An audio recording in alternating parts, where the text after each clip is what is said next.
Per daug sunku statyti savo verslą, per daug žmonių tai daro, aš tikriausiai nesugebėsiu. Ar kada nors tai pagalvojai?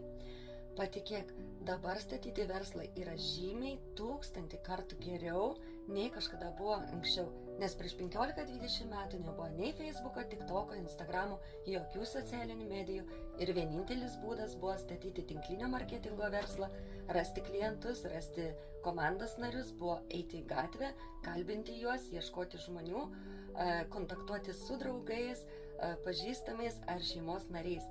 Šiandien su interneto ir socialinės medijos pagalba mes turim prieigą prie neriboto kiekio žmonių visame pasaulyje, jeigu tavo kompanija yra tarptautinė. Tai reiškia, kad tu gali iš savo telefono statyti tarptautinį verslą, rasti klientus, rasti komandos narius, net neišeinant iš namų.